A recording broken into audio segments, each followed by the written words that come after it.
Chiefs Kingdom, we are at a dangerous crossroad here.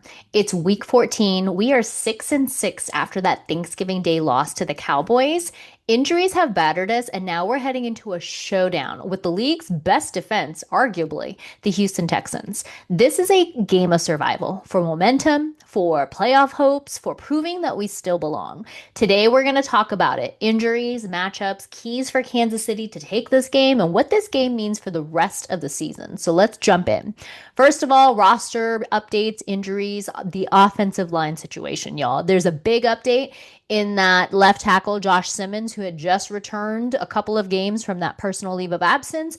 He's hit the IR. Yep, he went to injured reserve list. He had surgery on that wrist after running into Kareem Hunt, I believe it was, in that game. So that is a tough blow for our offensive line. In response to this, however, the Chiefs promoted offensive tackle Esa Pole from the practice squad. So he is a rookie from Washington State. Had pretty good look at him in the draft. So let's see what he's able to do. And with that spot in that vacancy on the practice squad, they signed Matt Waletzko to the practice squad as additional depth, because the way things are going so far for us this season, we could very well continue to pull from the depths of our squad. Now, this also means a really young offensive line protecting Patrick Mahomes against one of the league's very best defensive fronts. I'm a little nervous. I'm a lot nervous. So, on the flip of this, though, the Texans' defensive posture in 2025 has been elite. So they rank among the NFL's top defenses, allowing only 265 yards per game. With both quarterback pressure and coverage abilities, Houston threatens to expose our offensive line's instability, and that is really, really scary. The bottom line here is the Chiefs are entering a huge test in protection, execution, and composure. Now, what's on the line here, y'all, is a playoff picture, but there's urgency around this because we are running out of time. At 6-6, the margin for error is about non-existent. I've said it for weeks now. A loss here doesn't just hurt this week, it puts postseason hopes in serious jeopardy. Several outlets have now projected Kansas City as a wild card long shot. It's been a few seasons, a few years since we've heard that. I heard that growing up. And being a Chiefs fan from the tender age of sixth grade, right? I've heard that for a long time, but this is new for those of Chiefs Kingdom who have just entered Chiefs Kingdom within the Patrick Mahomes era. Now, meanwhile, the Texans are jostling for position. A win pushes them into serious playoff contention. They know their defense gives them a shot every single week, as it should. For Kansas City, this game here is a win or it's over type situation. We need to treat it like a playoff elimination game. We need the urgency, focus, and discipline this week. Now, key matchups to watch, y'all. The first one that we're going to talk about is the Chiefs O-line in the run game versus the Texans front seven. With the new O-line mix with Pole and backups here, run blocking and protection has to be crisp. If we can't sustain the run or give Mahomes time, this game is going to get real ugly real fast. If the run works, even just a little, it will help balance the offense and reduce the pressure. Now, the second key to this matchup to watch is Mahomes and the receivers versus Houston's secondary and their pass rush. Texans front and secondary, they're about getting pressure, getting coverage, and getting turnovers. We have seen it week to week to week here. Mahomes needs quick reads, a clean pocket, but also really opportunistic throws. With the weapons that we have, speed, route breakers, we can still move the ball if there's proper time to do so. Another key to watch here is the Chiefs defense versus the Texans offense in ball control and containment here. Houston doesn't need to light it up. They just need to be methodical with their drives, have good field position control and rhythm. And they're a team that can find that all very easily. The Chiefs defense must force mistakes or make them earn every single yard. Don't give them any freebies in this game because it's going to kill us if we do that.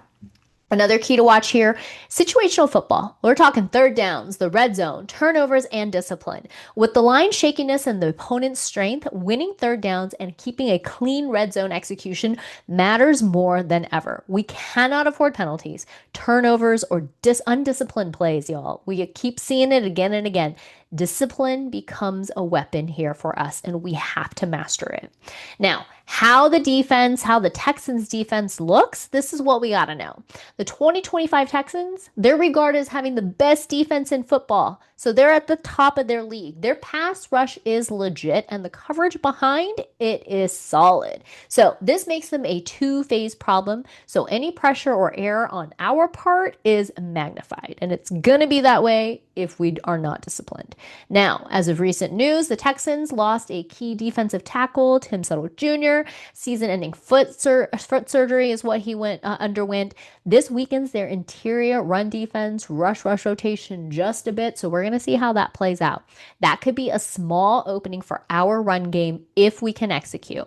Now, what do we have to do to win this game? There's a whole bunch of things that we have to do, but some of the things that we really need to focus on, and I know we say this again and again, but we have to protect Patrick Mahomes. The offensive line, as young as they are, as green as they are, they must hold up. They have to hold up. We've got to see it here and happen here in this game. Otherwise, hopes are gone.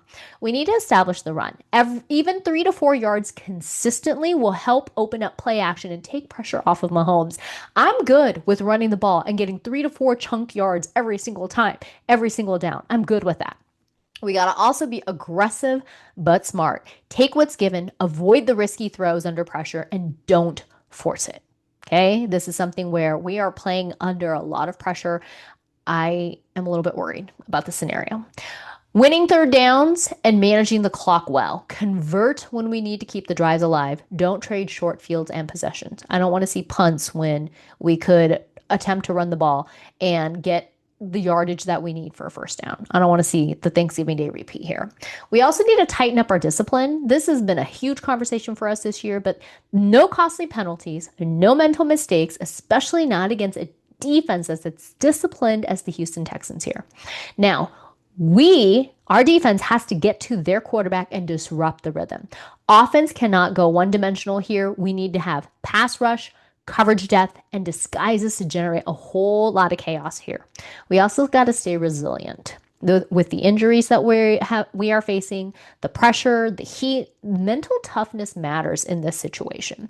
This is a fight until the whistle. We are not done. It's game by game, and this game is really, really important. If we execute these things, we've got a real shot, y'all. Fail, and this could very well be the beginning of the end of the 2025 season. And I'm not ready for the season to end as early as most teams experience. Now, my score prediction in this game, I'm realistic. Y'all know this. I am a fan through and through, but I'm extremely realistic. And here's the thing.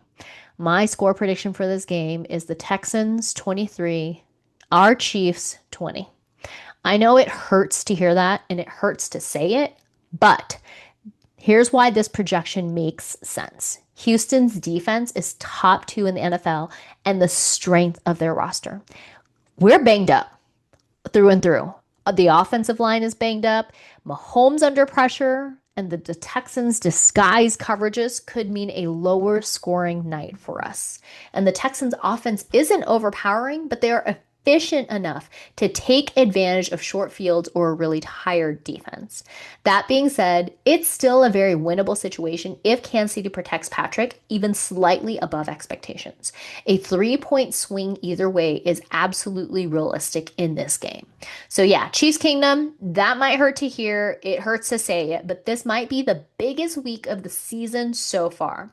Margin for error is pretty much gone. We either fight with everything that we have or we watch our window slip away. So tell me in the comments below, what do we have to do to survive this game and who on this roster is going to step up when it's needed the most? So hit that bell, subscribe, and make sure you don't miss any of these videos from week to week, everything in between as well. And y'all, as always, go Chiefs.